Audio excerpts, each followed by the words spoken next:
Mr. Peabody and Sherman. I honestly have my doubts over this one.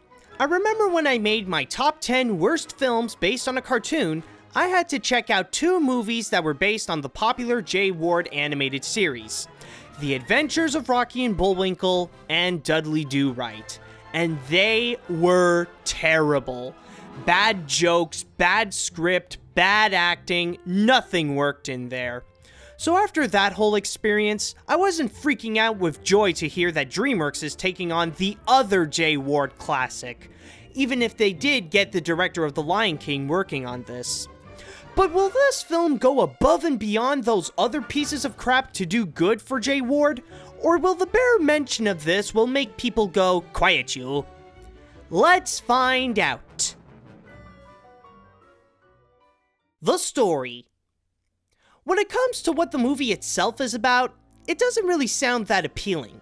The story is simply Sherman brought a girl in the way back without Peabody knowing, and now the two must find a way to bring her back to the present while many different time-traveling shenanigans ensues. As you can tell, this is more the typical Hollywood story you'd find in many other films like the 2012 Lorax. It's unoriginal and predictable since it's easy to figure out what will happen next. However, what really caught me off guard is that it really makes up for it with the execution. What the movie did right is that it really made the most out of being in those different time periods, giving out some high-paced action, gives room for the animators to show their talent, and really makes the movie funny. Seriously, even if there are some bad puns floating around, a lot of the humor is actually great.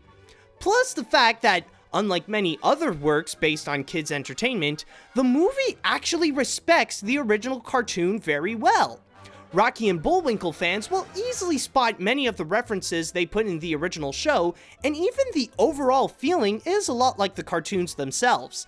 Heck, even at the beginning where Peabody and Sherman go back to the French Revolution, it feels exactly like an episode of Peabody's Improbable History. If there is one thing I feel like not even the execution could save though, it's the whole scenario about the relationship between the main characters. There's this whole case about a few people judging Peabody as a father simply because he's a dog. You'd think that since he's practically the world's smartest and interesting creature on the planet, the idea of him as a dog would easily slide with everyone.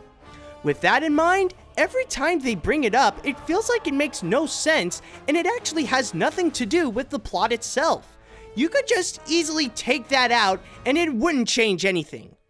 Other than that though, the story may not have a lot to offer, but the movie definitely made the most out of it. The animation. By being a time-traveling movie, DreamWorks definitely took advantage of that with its animation. With every place they go to, from Egypt to Troy to wherever, the movie really makes these places look really big, and it really does capture the feeling of each of their time periods. Plus, it's able to give the audience many different angles to make each shot look great, rather it be an entire view of where the characters are, or a good close-up to see the details. Also, the biggest highlight in the animation can be found in many of the action scenes. They set up a really good pace for the movie, and they each feel highly creative with the situations they put in.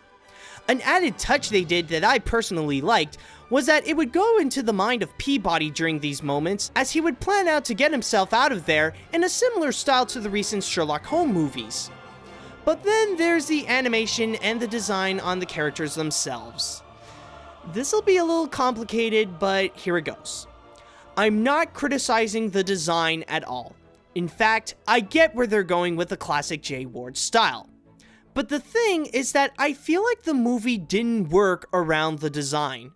Everything looks so well made where even the character animation and the textures look sensational, and I love the job they did, but it's making the design look bad. It's kinda like Hotel Transylvania. With the look it's going for, it would have really benefited more if it were hand-drawn animated.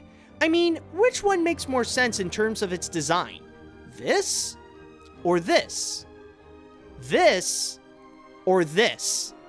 I know it sounds like I'm giving the animation a hard time, But it's just that I feel like it didn't do justice to the classic Jay Ward design for, oddly enough, being too good. But as it is, I'm pretty happy with how it turned out. The characters. Like many of these typical Hollywood flicks, there's not much about the characters to go into. The one that's the most interesting in this is, well, Mr. Peabody himself. The movie establishes that he's the most interesting thing on Earth, and it works out pretty well. He's such an incredibly smart and talented guy to the point that's almost admirable, even as a loving father to Sherman. In a way, he's a bit of the driving force of this movie and makes the audience want to go with him on his time-traveling journeys. As for Sherman though, there's not really a lot about him. He's just Peabody's companion the whole way through, and suddenly, he wants to be independent because everyone around him tells him so. He doesn't really have a purpose to why he wants to fly in his own wings. It feels like he's just easily persuasive. There's Penny, who starts out as such a hateable jerk to Sherman, but as the movie progresses, she starts to like him. Again, no big reason why. She just does because the script says so. Outside of that, there's really nothing to say about her.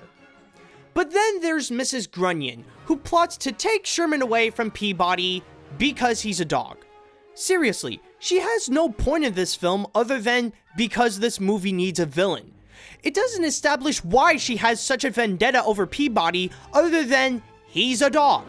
As for the rest of the characters, like the historical figures, they're more the likable ones outside of Peabody.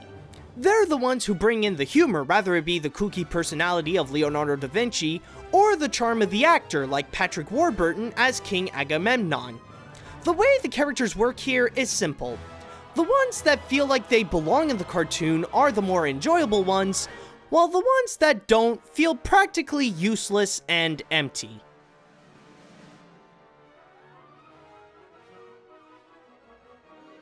It may be just a generic Hollywood-style film, but it's a pretty good generic Hollywood-style film. Mr. Peabody and Sherman is a pretty enjoyable travel where the writing is questionable, but it makes up for it with a nice animation and great humor. I wouldn't say that this is a must-watch, but if you're interested to check it out, rather if you're a fan of the cartoons or not, then go right ahead, you won't be disappointed. By the way, before the movie would start, there's a short that's like a prequel to one of DreamWorks' upcoming films, Home. Just by looking at the short alone, I don't think I'm excited for the movie to come out. It's about time that we have at least one good film based on the Jay Ward cartoons out there. With the legacy that Rocky and Bullwinkle and Friends left us, they definitely deserve one. Oh wait, I forgot about George of the Jungle. It doesn't hurt to have another good one.